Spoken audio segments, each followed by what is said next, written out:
Pemirsa, 9 WNI ditahan militer Israel dalam misi kemanusiaan Global Sumut Flotilla di perairan internasional dekat Siprus bersama 426 relawan dari puluhan negara lainnya. Dari 9 WNI diantaranya ada 2 jurnalis Republika, Bambang Noroyono dan juga Todi Badai serta aktivis rumah zakat Andi Angga Prasadewa.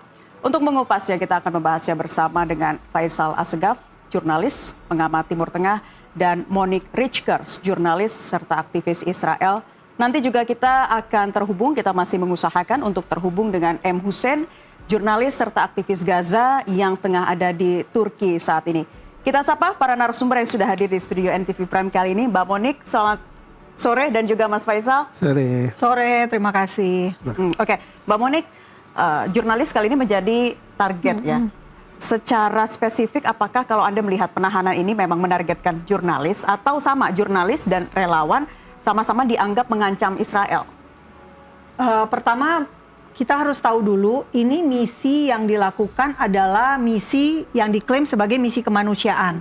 Membawa bantuan untuk masuk ke Gaza dengan klaim adalah menerobos blokade Gaza. Nah, yang perlu kita ketahui semua adalah Israel itu bertindak dalam koridor hukum.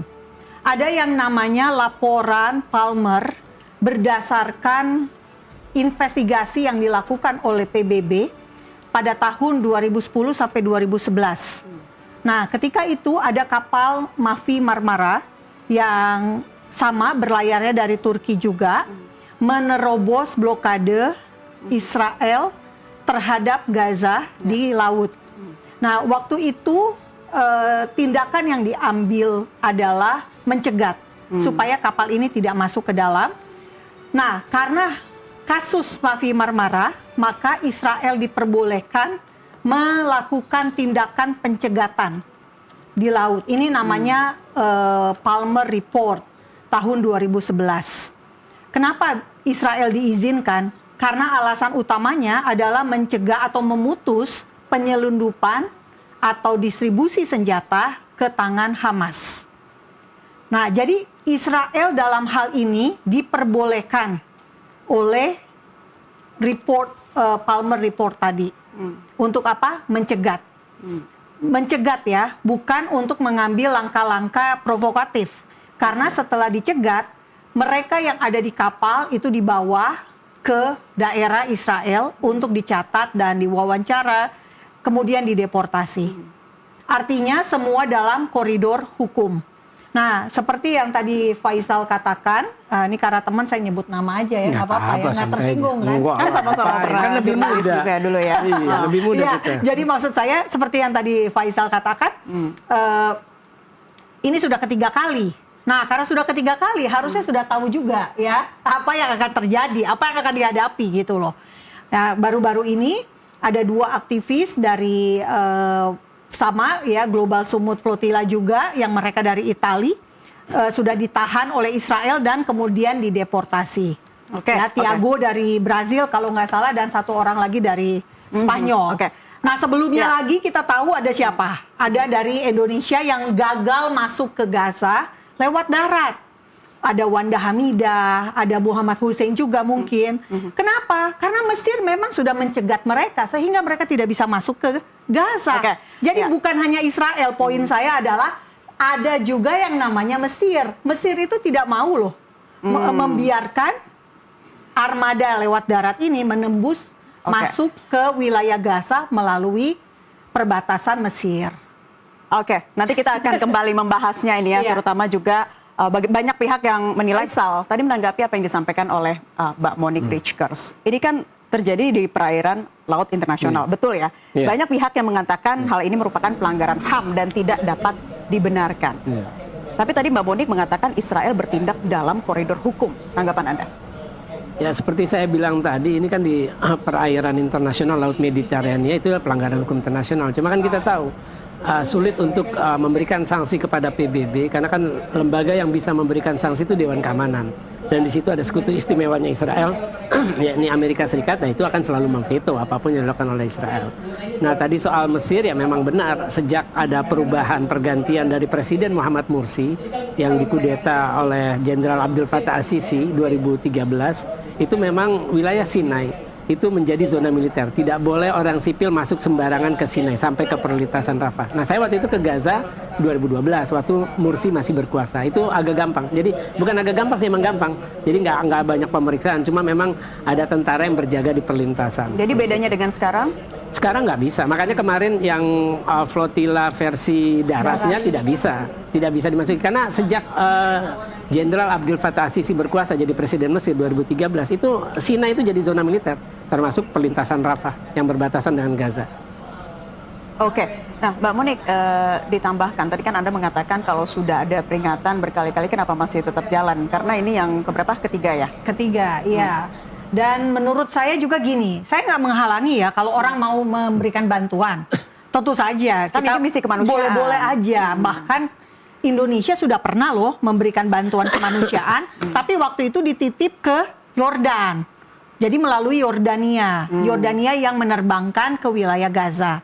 Karena memang selama ini bantuan kemanusiaan itu ada dalam resolusi PBB, resolusi Dewan Keamanan PBB nomor 2803. Okay. Jadi ada mekanisme yang memang sudah dibuat untuk menyalurkan bantuan kemanusiaan.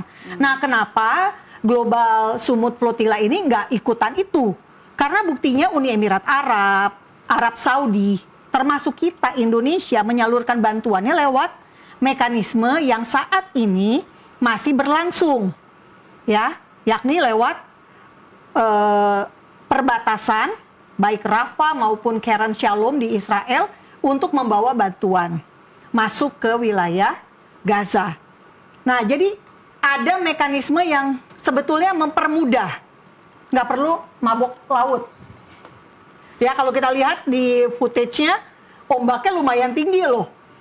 Butuh waktu 40 menit bagi pasukan IDF, Angkatan Laut IDF, untuk masuk ke kapal itu. Gitu loh. Oke. Ada dramanya juga gitu loh, kejar mengejar. Nah, itu saya lihat, wah, ombaknya lumayan banget Laut Mediterania. Nah, karena sudah ada mekanisme dan sudah ada bantuan kemanusiaan, ini ada sejumlah data kalau mau dilihat. Ini dia ya. Ini tanggal 1 sampai tanggal 14. Ada 600 ya, kalau Bapak Ibu bisa lihat di sini. Truk yang masuk setiap hari. Jadi titip ajalah ke sini gitu ya. Bantuan kemanusiaan pasti akan sampai. Karena apa? Arab Saudi, Uni Emirat Arab juga lewat mekanisme ini. Belum lagi ada namanya Civil Militer Coordinator Center, CMCC. Saya pakai bahasa Indonesia aja ya, CMCC. Nah, ini semua adalah, ini bahkan sampai ada air juga loh, air. Ini semua data dari Kogat. Jadi kalau mau ambil, mungkin kameranya bisa diperlihatkan ya, supaya datanya jelas gitu loh. Karena apa? Ini semuanya penonton Nusantara TV bisa mengaksesnya di Kogat. Kogat ini koordinasi penyaluran bantuan dari Israel. Dan yang tadi, CMCC tadi. CMCC tadi juga itu menyalurkan bantuan sejak Oktober 2025. Nah, ini dia, 150 ton tepung. Untuk apa? Untuk bikin roti pita. Untuk Gaza. Oke. Jadi maksud saya adalah kita mendukung, ya. Saya, Faisal pasti juga mendukung dong bantuan kemanusiaan. Tapi prosedur dan mekanismenya seperti apa? Itu yang perlu kita gaungkan. Mas Faisal, ya baik. Publik juga ingin tahu ya, apakah GSF ini memang melanggar mekanisme atau prosedur yang seharusnya dalam misi kemanusiaan? Yang pertama memang Rafah itu kan udah ditutup dari 2007 ya. Jadi ada blokade yang dilakukan oleh Israel setelah kemenangan Hamas dalam pemilihan parlemen 25 Januari 2006. Terus terjadi pertempuran karena Fatah dihasut oleh Amerika dengan Israel untuk tidak menerima kemenangan Hamas. Karena Amerika dengan Israel juga nggak mau menerima Hamas menang. Akhirnya terjadi pertempuran saudara, akhirnya ada perjanjian Mekah 2007 Maret. Setelah itu pecah pertempuran antara Hamas dengan Fatah, Fatah terusir dari Gaza. Akhirnya sejak 2007, pertengahan itu, Juni, itu Hamas mendominasi jalur Gaza dan Fatah menguasai tepi barat. Nah, terus ya itu tadi, kalau versinya militer Israel, blokade terhadap Gaza itu 2007. Dan baru 2 pemimpin asing yang datang setelah Gaza diblokade oleh Israel. Ya itu ada alasannya tuh. Aduh, itu ada alasannya. Yang pertama adalah 2012, Emir Qatar, bapaknya Emir yang Qatar, Sheikh Hamad bin Khalifa As-Tsani, Oktober 2012. Saya ada di sana dan saya lihat waktu kunjungannya. Saya 2 minggu di Gaza saat itu. Terus yang Januari 2013, Perdana Menteri Malaysia Najib Razak. Jadi sejak Gaza diblokade oleh Israel 2007, baru 2 pemimpin asing yang datang ke sana.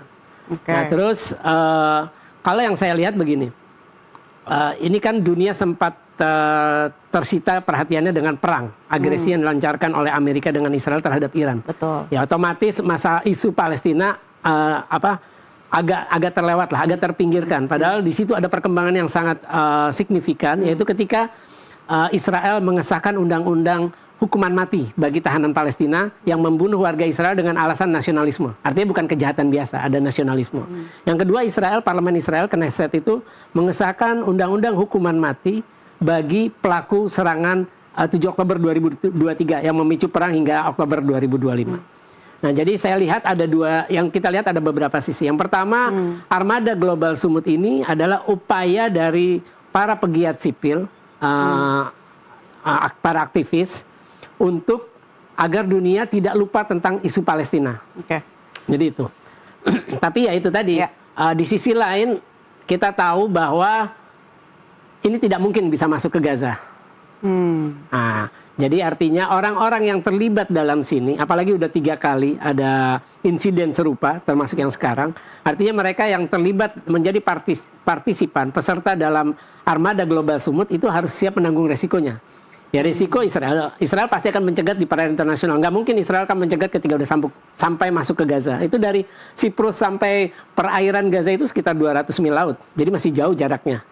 Nah jadi termasuk ada 5 warga kita yang ditangkap. Itu termasuk 4 wartawan. Saya yakin mereka sudah di-brief oleh penyelenggara yaitu IHH, Lembaga Bantuan Kemanusiaan terbesar di Turki, LSM terbesar di Turki yang selalu mengorganisir misi flotila ini, Armada Global Sumut ini. Sejak termasuk Mafia Marmara itu IHH juga dari Turki. Jadi mereka pasti sudah di-brief bahwa mereka harus siap menanggung resikonya, akan ditangkap dan semacamnya. Nah kapal yang ditangkap itu biasanya dibawa ke Asdod. Asdod ini adalah kota pelabuhan di selatan Israel yang tidak jauh dari Gaza. Jadi kalau yang paling dekat itu Sderot, agak jauh dikit itu namanya Asdod, baru Beersheba. Nah itu nanti mereka akan ditahan. Jadi mereka akan diinterogasi dan mereka ya akan dideportasi pastinya. Jadi nggak akan sampai ada sampai hukuman mati atau hukuman dalam jangka waktu panjang. Tapi tapi intimidasi itu tetap ada. Intimidasi dalam arti dalam perlakuan ataupun keadaan sel yang mungkin juga tidak layak. Mungkin mereka tidur di lantai. Mbak Monik, tapi dengan kejadian ini kan ada para WNI kita termasuk juga 4 jurnalis dan 1 aktivis ditahan. Ini bahasanya diculik loh, ya kan? Dan saat ini Kemenlu memang sedang bernegosiasi untuk bisa mengirimkan kemudian juga membebaskan mereka di sana. Jadi kalau Anda menyoroti kebebasan jurnalis dalam meliput misi kemanusiaan dengan adanya insiden atau kejadian ini, seperti apa? Saya sebagai jurnalis 18 tahun ya, saya udah ke 35 negara, ini bukannya menyombongkan, tapi supaya yang dengar percaya gitu loh. Saya punya pengalaman. Saya pernah ke Iran, saya nggak bisa liputan di sana. Intinya adalah begini, setiap kali jurnalis mau masuk ke sebuah negara, harus dengan cara yang benar juga, menghormati kedaulatan negara tersebut. Saya kasih contoh waktu saya ke Iran.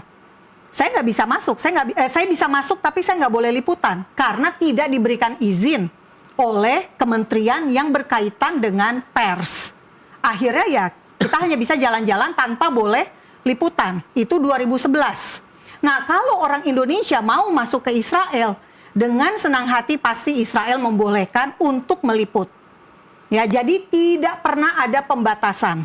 Bisa masuk untuk meliput. Nah, untuk ke Gaza sejauh ini karena Gaza dalam kondisi usai perang, belum tentu bisa masuk karena apa? Bisa jadi masih ada ranjau. Bisa jadi masih ada senjata-senjata yang belum ditemukan. Jadi memang alasan khusus lah untuk daerah tersebut. Namun yang perlu saya kasih tahu juga ya, Indonesia itu pernah menolong mengevakuasi warga negara Indonesia. Israel pernah membantu Indonesia mengevakuasi warga negara Indonesia yang saat itu ada di Gaza. Salah satunya Muhammad Hussein ditolong dievakuasi dari Gaza. Di mana dibawanya? Keluar dari Gaza, dibawa ke Indonesia. Saya bacanya dari situsnya Mas Faisal. Dari Al-Barat. Ada, benar Mas Faisal, dikonfirmasi dulu dong. Saya lupa. Ada. Lupa.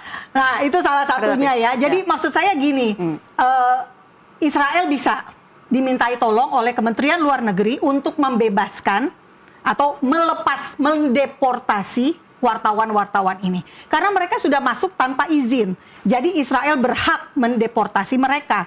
Lagi pula itu bukan diculik loh, Mbak. Kalau diculik kan mereka ini mendatangi penculiknya dong. Jadi bahasanya apa Mbak Moni? Bahasanya adalah menurut saya sebaiknya Kemlu membuka hubungan, membuka komunikasi dengan Israel untuk sekali lagi meminta bantuan Israel mengevakuasi atau mendeportasi 5 orang yang ditahan ini. Faisal aja masuk ke Lebanon dideportasi loh. Oke. Nah ini maksud saya Lebanon berhak mendeportasi WNI sekalipun. Padahal kita nggak ada masalah dengan Lebanon kan. Nah apalagi ini gitu loh, masuk ke sebuah wilayah yang kondisinya sedang perang dengan Israel. Nah saya mau tambahin, mumpung ingat, kenapa bisa hanya ada 2 pemimpin yang datang ke Gaza. Tahun 2018 Perdana Menteri Gaza, Perdana Menteri Palestina Muhammad Satiyeh, dia mau dibom oleh Hamas di Gaza. Sejak saat itu tidak ada satupun pemerintah Palestina, otoritas Palestina yang berani ke Gaza. Mahmud Abbas, Presiden Gaza, Presiden Palestina, pernah nggak datang ke Gaza? Nggak pernah. Kenapa? Takut. Ya Muhammad Satiyeh aja mobilnya mau dibom.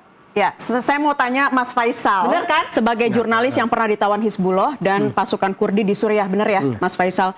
Ini pasti juga memahami betul apa yang dirasakan para tawanan ini ya secara psikologis. Bisa Anda ceritakan waktu itu ketika Anda ditawan dan juga sekarang kita sedang berempati tentunya ya dengan kondisi ini. Ya pasti ketakutan ya, apalagi tuduhan saya waktu ditangkap Hizbullah itu tuduhannya mata-mata. Karena kan saya ada di Dahiyah. Jadi basis Hizbullah itu selain di Lebanon Selatan, di ibu kota Beirut itu pinggiran selatan, jaraknya cuma 1,5 kilometer dari Bandara Rafiq Hariri, itu ada nama Dahiyah. Dahiyah itu kawasan permukiman Syiah, kebanyakan pendukung Hizbullah. Itu tiap hari dibombardir sama Israel, itu 2024 September. Jadi saya sampai Nasrallah tewas, saya ada di sana. Nah itu saya lagi ngerekam dari dalam mobil, hanya ngerekam lurus, nggak ke kanan, nggak ke kiri, handphone saya. Tiba-tiba dicegat oleh anggota Hizbullah, berpakaian serba hitam biasa, naik skuter. Cegat mobil ke kanan, terus dirampas handphone sama paspor diminta, terus diintimidasi lah, kamu Zionis, spy. Untungnya mereka nggak ngecek duit shekel saya, mata uang Israel saya masih ada di dompet, sisa saya liputan di Gaza 2012. Itu jumlahnya besar loh. Jadi kalau mereka sampai ngecek, itu mereka pasti yakin saya mata-matanya Israel. Karena nilainya 250 shekel atau $80 lah. Kan karena $1 kan sekitar 3 shekel. Jadi kalau mereka ngecek itu, mungkin nasib saya akan berbeda. Kalau misalkan mereka ngecek, beruntungnya mereka nggak ngecek. Ya pasti ketakutan lah, kita udah ya terus terang ketakutan lah, ketakutan karena itu pengalaman pertama, terus kita ada 2 jam di jalan, terus sekitar jam 5 sore, jam 7 baru dijemput pasukan Hizbullah, dibawa ke kantor intelijen, masih di Dahiyah. Itu saya ingat bangunan 2 lantai, saya masuk ke sana, diinterogasi. Ya situasinya lagi perang pasti menakutkan. Ya.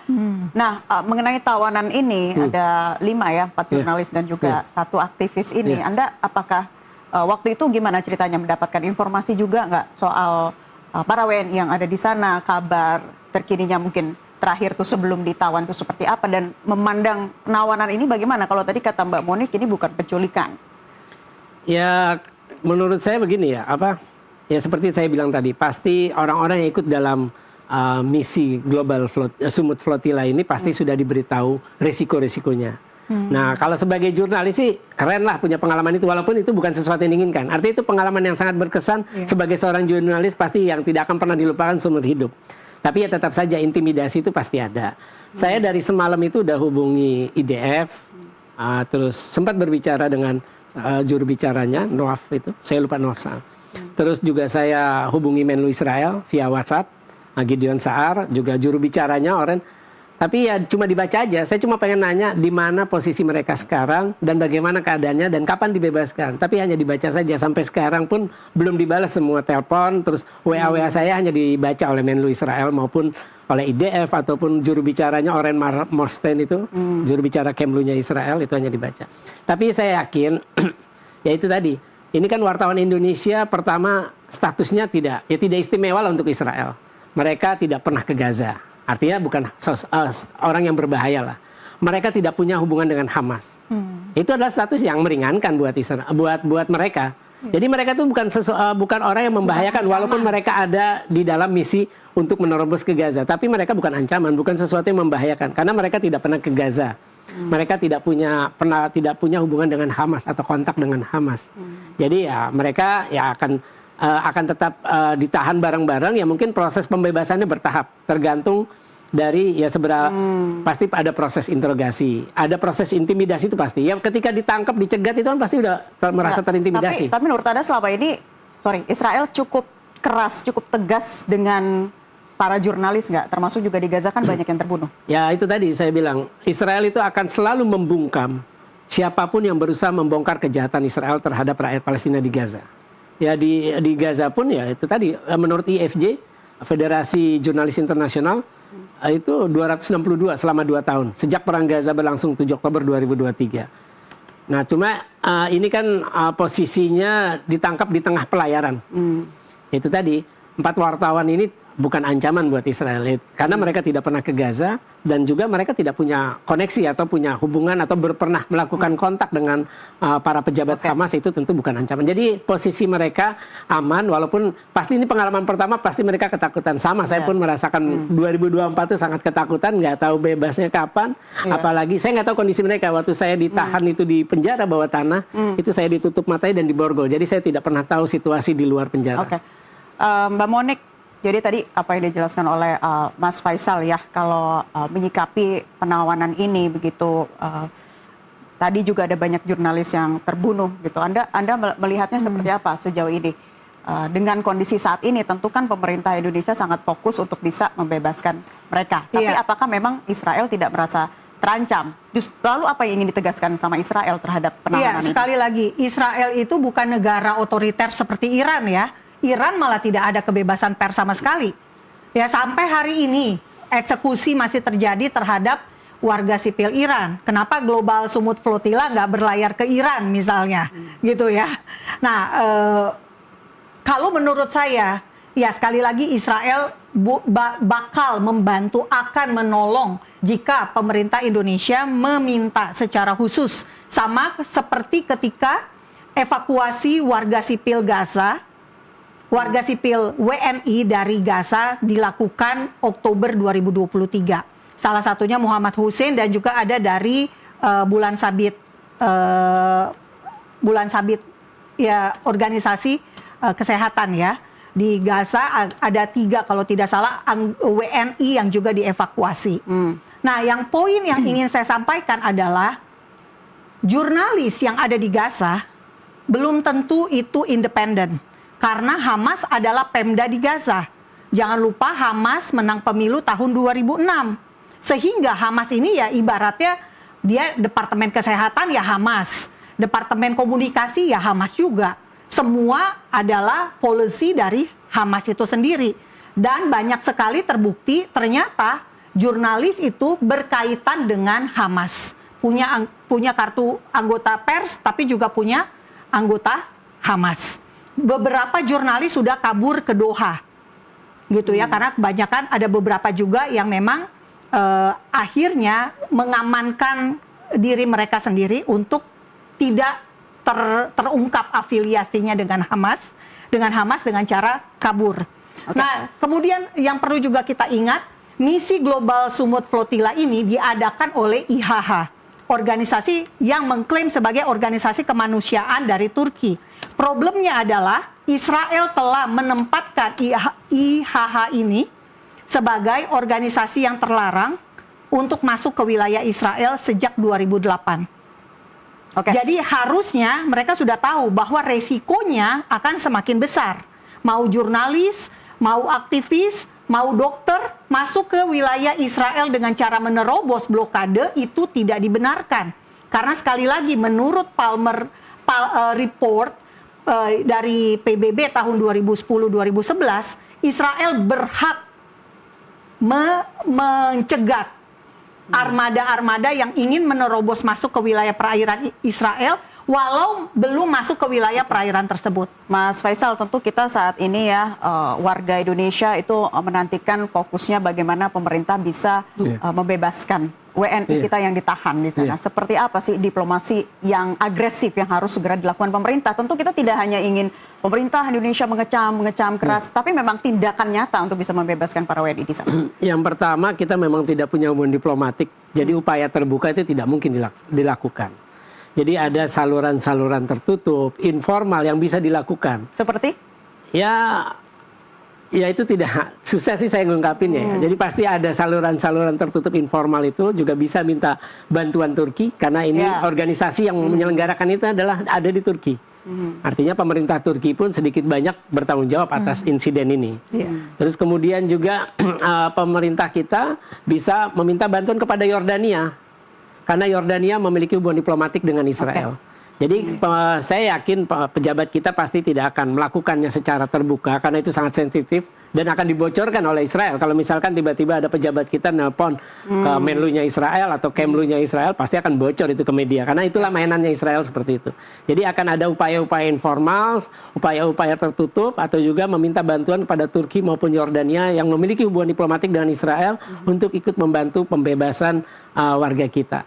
Tapi saya yakin ya, ya itu tadi karena bukan ancaman ya nantinya akan bebas kok. Mungkin paling lama seminggu mereka akan bebas karena ya bukan ancaman. Mereka nggak pernah baru tumben datang ke sana, belum pernah ke Gaza, belum pernah punya kontak atau berkoneksi dengan Hamas. Itu bukan ancaman. Ini bukan ancaman apa kalau Mbak Monique bisa menambahkan? Peringatan aja, peringatan keras.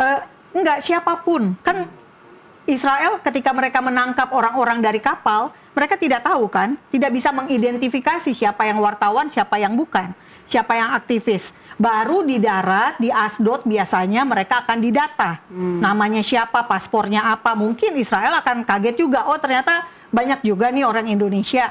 Gitu ya Mas Faisal. Tahu nggak jurnalis ada di dalam kapal, apa memang nggak tahu, baru setelah itu akan didata. Pengalaman Anda gimana? Ya pengalaman saya sih, kalau saya pas kalau mau ke Libanon, ya saya pasti hubungi dulu petinggi Hizbullah, karena kan saya dekat. Jadi saya mau ke Libanon nih, karena kan mereka juga punya basis di sana. Nah seperti itu. Nah kalau waktu ke Suriah saya minta izin liputan karena memang diharuskan ke Kementerian Informasi Suriah. Jadi ada surat izin yang harus kita bawa untuk pergi. Tapi untuk tempat-tempat sensitif kayak ketika saya masuk ke penjara Sitnaya, itu harus minta izin lagi ke Kementerian Dalam Negeri. Jadi saya bawa 2 izin ketika masuk ke penjara Sitnaya. Baik. Nah yang jelas sih memang saya yakin warga 5 orang itu tidak akan kenapa-napa. Ya mengalami intimidasi pasti. Ya karena ya itu biasa, ya mungkin mereka tidur di sel yang di lantai, mereka tidak diperlakukan dengan baik. Makanannya juga seperti saya rasakan waktu saya ditahan di Libanon itu, hubus itu, roti gandum yang bulat itu mungkin udah seminggu kali, keras makannya. Mungkin hal-hal seperti itulah. Tapi ya itu sekali lagi sebagai wartawan pasti pengalaman itu sangat berkesan. Dan itu walaupun tidak diinginkan tapi akan sangat berkesan dan tidak akan dilupakan seumur hidup. Oke, Mas Faisal, Mbak Monique, dan juga pemirsa, kita masih akan membahasnya sesaat lagi. Tetaplah di NTV Prime, kami akan kembali usai jeda. Pertama saya ingin ke Mas Faisal menanggapi informasi sebelumnya ya. Kondisi terkini di Gaza, jumlah korban lebih dari 70.000 jiwa sejak agresi pada 2023. Nah, apakah gencatan senjata hanya di atas kertas? Ya memang benar karena sejak hari pertama gencatan senjata saja Israel terus membombardir infrastruktur sipil, warga sipil. Karena memang sejak serangan 7 Oktober 2023 sudah ada perubahan pandangan baik di kalangan Hamas maupun di kalangan Israel.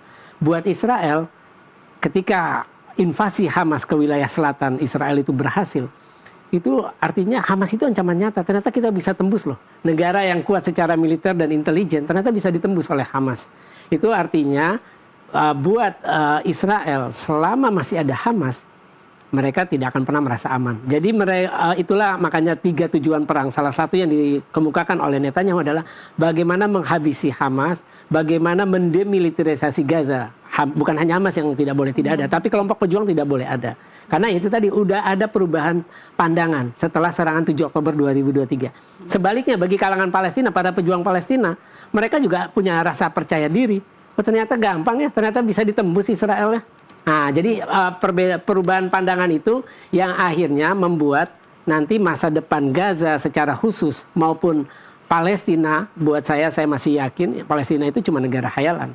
Gaza itu akan tetap terjadi perang. Karena selama masih ada Hamas, selama masih ada kelompok pejuang yang anti eksistensi Israel, artinya mereka akan terus terjadi perang. Kapanpun bisa perang. Buat Hamas ternyata bisa ini, mereka akan mencari momentum. Kapan bisa mengulangi lagi serangan 7 Oktober 2023. Buat Israel sampai sekarang makanya ada gencatan senjata yang sebenarnya sangat menguntungkan Israel, tidak menguntungkan Hamas maupun rakyat Palestina di Gaza, yaitu buat Israel itu Hamas dan semua kelompok pejuang harus dihapuskan. Nah, inilah yang didukung oleh Presiden Amerika Donald Trump melalui Dewan Perdamaian. Salah satu organnya adalah Pasukan Stabilisasi Internasional yang tujuannya adalah mandatnya ya untuk melucuti senjata Hamas. Itu kan sangat ironis ketika negara-negara Muslim mendukung perlucutan kelompok pejuang dilucuti senjatanya, dipaksa menyerah kepada penjajah. Itu kan sangat ironis. Oke, Mbak Monik. Tadi ditanggapi ya, ada perubahan kalau kata Mas Faisal sejak 7 Oktober 2023 dan gencatan senjata rapuh saat ini. Iya, Faisal kan mengatakan memang ada paradigma yang berubah di Gaza sendiri bahwa mereka ternyata mampu loh menerobos masuk ke Israel. Dan itulah yang memang akhirnya membuat kalau di mata saya terorisme ini susah dihapuskan, susah di stop. Damai hanya bisa jika tidak ada teroris. Nah, sekarang di satu sisi tetangganya Israel ini, si Gaza ini, maunya masuk terus ini ke wilayah Israel. Slogan-slogan, jargon-jargon yang selalu diteriakkan, disampaikan adalah from the river to the sea. Sungai yang mana? Sungai Yordan. Ke laut mana? Laut Mediterania. Artinya seluruh wilayah antara Sungai Yordan sampai ke Laut Mediterania itu tidak boleh ada orang Yahudi, tidak boleh ada Israel. Itulah genosida yang sesungguhnya. Dan itu nggak mungkin terjadi. Karena apa? Israel kan juga berhak dong tinggal di situ. Bahkan Gaza bisa menjadi wilayah di mana Hamas menang pemilu tahun 2006 karena Israel keluar dari Gaza tahun 2005.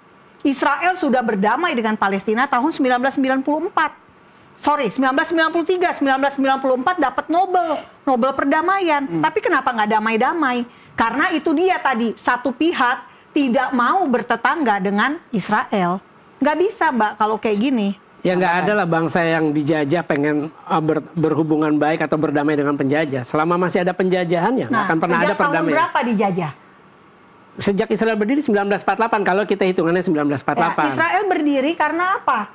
PBB yang membagi dua tanah itu, resolusi 181. Ada tanah untuk Israel, tanah untuk Palestina. Kenapa Palestina nggak berdiri? Ya itu tadi, karena memang belum, waktu itu momentumnya, memang sebenarnya momentumnya waktu itu. Cuma waktu itu negara-negara muslim banyak yang belum merdeka. Itu persoalannya. Akhirnya mereka baru 55 kan mulai banyak itu nation state, negara bangsa yang mulai pada merdeka, terus gerakan KAA juga. Nah, memang momentum pendirian negara Palestina itu pertama kesalahan dunia internasional ketika PBB tidak memberikan hak bangsa Palestina. Karena waktu itu untuk PBB udah kasih loh. Belum. Tahun 1947. Iya tahu, 1947 iya tahu. Dengan resolusi partisi, 181. iya. 52 itu 52. adalah hak untuk Palestina. Iya, cuma waktu Masalahnya itu PBB. Kenapa Palestina nggak mau berdiri? Ya itu tadi karena nggak didukung oleh PBB. Ya enggak dong, ya karena memang mereka tidak punya tokoh nasional pada masa itu. Jadi nggak ada siapa coba. Kalau kita nih kebangkitan nasional nih, ntar lagi kita punya tokoh kebangkitan nasional, ya kan? Bener nggak? Budi Utomo, ya kan? Nah, kalau Palestina siapa? Ada nggak tokohnya? Waktu itu memang ada. Nah, Amin al-Husaini salah satunya, Mufti Yerusalem. Itu dia diangkat sama orang Yahudi. Ya sama, itu juga itu kan dibagi oleh orang Inggris 1917. Tadinya nggak ada. Dan dia menjadi mufti, bukan pemimpin nasional. Ya itu bisa jadi. Jadi maksud saya gini loh, kita juga harus hati-hati menempatkan sejarah ini. Jangan sampai pernyataan-pernyataan bahwa Israel menjajah Palestina Ya, memang benar. terus digaungkan tanpa dasar. Loh, memang Bukti benar. Tapi memang kita sejarahnya. menyoroti internasional masalah itu- mengenai genosidanya juga, Mbak Iya. Monik Oke, ya. genosida. Berapa benar. jumlah Occupation itu penduduk artinya penjajahan. Palestina? Berapa jumlah penduduk Palestina? Setiap tahun bertambah. Genosida pasti penduduknya menurun. Ya memang menurun. Ini kita menyoroti juga masalah bertambah. kemanusiaan yang itu dilakukan oleh 72.000. Mbak Monik Mon, itu melihatnya seperti yang apa? bilang Saya- genosida bukan Monik, yang bilang ICJ. Iya, Iya, sekarang itu, gini, itu kan semua kan Mahkamah harus ada Internasional. data Ya, dong. itu Mahkamah Melanggar Internasional hukum nggak mungkin internasional bohong lah, juga. Bil. Itu kan Datanya lembaga seperti internasional. apa? Ya, cek aja di Mahkamah. Ya, Mahkamah Internasional. genosida itu adalah mereka yang mengatakan from the river to the sea. Itulah genosida. Gimana kalau penjajah? Penjajah lebih parah. Israel jelas sekali sudah ada sejak sebelum ada PBB udah ada Israel. Nggak ada. Kerajaan Israel kuno Oh, itu terlalu letaknya di jauh, sana. Mon. Loh, nggak bisa Terlalu jauh, dong. Mon. Kita Indonesia kita mau Bicara mengklaim itu Indonesia debatable. dari mana? Debatable tentu. Iya, debatable. Kalau Makanya mau saya dari sejak berdebat. sebenarnya ya. Nah, Debatable makanya kalau tadi saya sejarah tanya, tuh kan? debatable. Iya, makanya tadi saya debatable. tanya. Itu ketika orang-orang nggak usah Palestina, disentuh-sentuh dengar dulu. Oh, dong. sorry. Ketika orang-orang Yahudi datang, itu mereka pakai kartunya itu bacaannya Palestina. Iya, Palestina Iya, itu Palestina. nama yang diberikan oleh Kaisar Hadrian tahun Nggak ada 135 hubungannya, Mon. Masehi. Itu pas Kesultanan Utsmaniyah. Enggak Udah dong. ada. Oh, iya Belajar dong, dulu sejarah. Sama. Ketahuan. Bapak Ibu semua yang nonton, Kejauhan. silakan cek Kaisar Romawi namanya Hadrian mengubah nama Yudea menjadi Palestina. Kota Yerusalem diganti menjadi Aelia Capitolina. Tahun 135 Masehi. Iya, Saya bukan siapa? ahli sejarah, silakan dijelaskan Enggak, lebih maksudnya lanjut, gini, Mas kita Faisal. harus, ini kan TV ini kan juga tujuannya mengedukasi berdasarkan fakta dan data ya, bener kan? Apa hanya sekedar klaim doang? Ya, iya.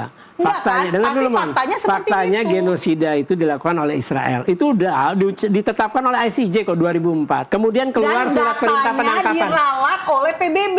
Gua lah nggak pernah PBB diralat. bagaimana bisa? Nggak pernah diralat. Diralatnya kapan Mbak Monik? Coba Kapan? kasih tahu. Mana bukti ralatnya? Nggak ada sampai sekarang Saya jelas. menanyakan berdasarkan fakta dan Iya. data juga. Mana Nah, datanya, begini Mon? ya, waktu data dikeluarkan, Kementerian Kesehatan itu adalah Hamas sendiri.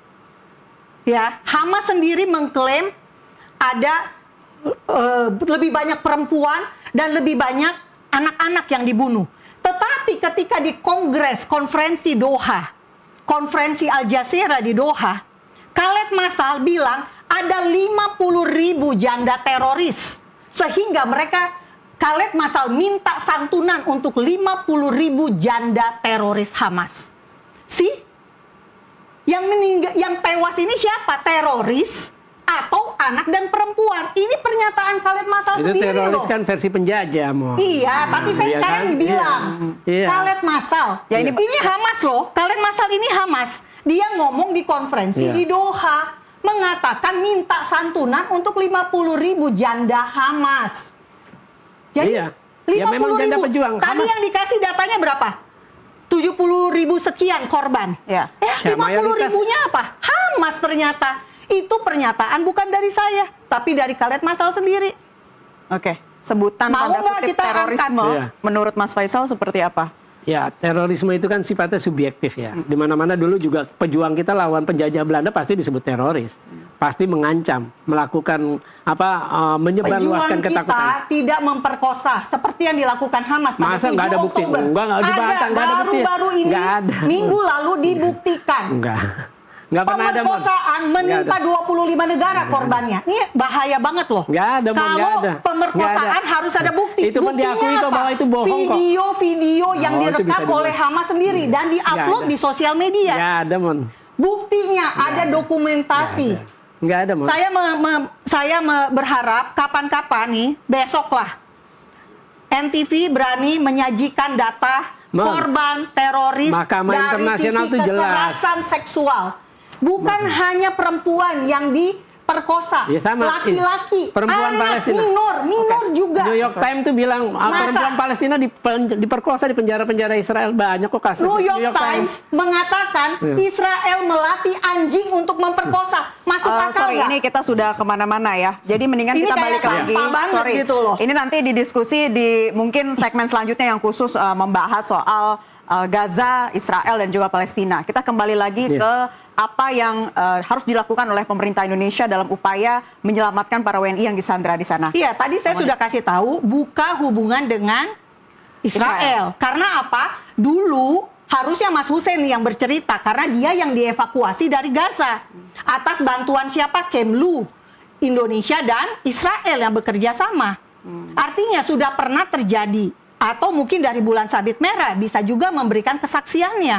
Nah sekarang seperti yang sudah kita ketahui, mereka ini masuk bersama dengan kapal yang IHH ini adalah organisasi yang menurut Israel ini pernah melakukan sebuah pelanggaran di tahun 2010 ketika ada Mafi Marmara.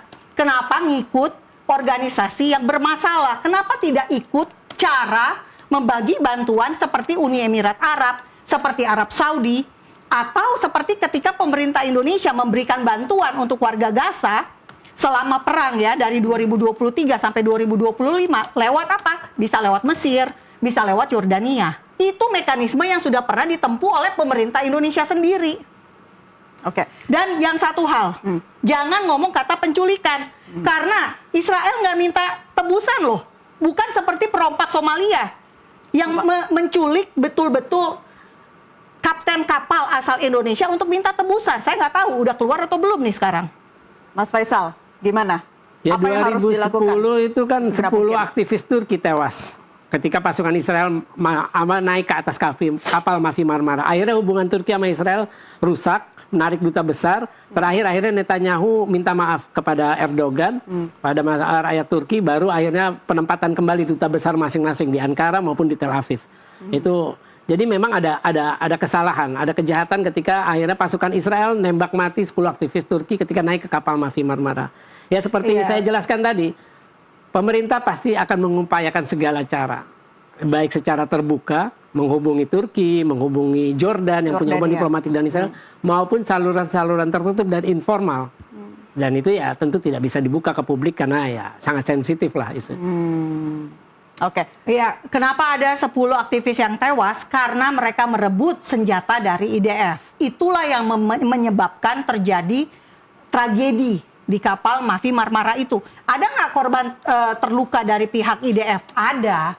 Jadi bukan hanya dari para penumpang kapal Mafi Marmara ini di tahun 2010. Waktu itu memang beritanya besar sekali ya. Saya waktu itu masih jadi wartawan di Astro. Dan saya tuh masih buta tentang Israel. Saya tuh bilang, waduh kok jahat banget ya. Ternyata belakangan baru saya Emang tahu. jahat, Mon. Baru sadar. Makanya saya bilang, saya berpikir, jahat banget ya. Karena saya melihat dari berita. Ternyata belakangan baru saya pelajari. Oh, berita di Indonesia banyak banget misinformasi. Ya ketika nyegat di perairan internasional udah kebuat kejahatan. Karena itulah, itu 2010 kan, Iya. 2012 saya datang ke Israel pertama kali, mata saya terbuka. Makanya saya sarankan, kalau mau masuk Israel, masuk aja dengan cara yang benar, pasti bisa. Mas Faisal. Ya, mata saya juga terbuka sih lihat kejahatan Israel Tapi sudah belum lama. pernah kan ke Mana? Israel, Ya karena saya di kan? blacklist. Nggak mungkin Israel Iya, ngasih saya masuk. Waktu itu ceritanya di blacklist gimana? Jadi waktu 2004 itu saya wawancara salah satu ilmuwan nuklir Israel yang membocorkan nuklir, program rahasia nuklir Israel. Dia pertama kali membocorkan 1986 ke koran The Sunday Times. Kemudian dia ditangkap dengan jebakan perempuan oleh Mossad di Italia. 1986 dia ditangkap, terus masuk penjara 18 tahun. Namanya Mordechai Vanunu. Jadi dia teknisi nuklir di reaktor di Mona, di Negev, selatan Israel. Nah, setelah dia keluar Juli 2004, saya lupa 3 hari apa. Saya pertama kenal abangnya. Saya bilang saya mau wawancara Mordechai Vanunu, dikasih. Akhirnya saya wawancara by phone. Wawancara by phone, salah satu larangan bagi Vanunu untuk bebas waktu itu. Dia kan statusnya tahanan kota. Waktu itu di Yerusalem. Salah satu larangannya adalah tidak boleh menerima wawancara dengan media. Karena kan sensitif yang dia udah ungkapkan. Waktu itu saya wawancara, saya masih di Tempo. Waktu itu dia bilang Israel sudah punya 200 bom nuklir. Masih ada dokumentasi di Tempo. Wawancara saya waktu itu. Saya kirim ke Vanunu. Vanunu kemudian ditangkap lagi oleh Mossad. Ya nama saya udah masuk di situlah. Dari situlah saya tahu akhirnya saya tuh nggak pernah bisa ke Israel. Ya, tapi saya nggak ada masalah sih. Gitu. Ya, terakhir untuk masing-masing narasumber soal keterlibatan Indonesia di BOP khususnya ya, berkaitan juga dengan masa depan Gaza. Bagaimana agar genosida ini stop, sudah ada 70.000 korban, termasuk rumah sakit sudah tinggal sisa 40% ya, kalau tidak salah yang masih beroperasi. Silakan, siapa dulu? Pak Monik. Kalau saya sederhana banget sih, BOP ini adalah cara yang paling mudah buat pemerintah Indonesia terlibat secara betul-betul ya, secara langsung membangun Gaza. Jadi saya sangat setuju Presiden Prabowo terlibat, dan juga saya sangat setuju jika TNI kita menjaga perbatasan antara Israel dan Gaza. Jadi ini sebuah hal yang positif yang kita tentu saja harus dukung. Nah, namun untuk soal rumah sakit dan sebagainya, jangan lupa rumah sakit Indonesia di Gaza itu pernah ditemukan ada 5 mayat sandera di terowongan di bawah rumah sakit Indonesia di Gaza. Kok bisa? Dan ternyata 200 meter terowongan dari rumah sakit Indonesia di Gaza itu masuk ke rumah komandan Hamas namanya Ahmed Gandur. Jadi Indonesia juga perlu mengklarifikasi apakah pemerintah kita tahu atau tidak tahu keberadaan dari terowongan tersebut dan kenapa sandera Israel ada 5 mayat bisa ditemukan di terowongan di bawah rumah sakit Indonesia di Gaza.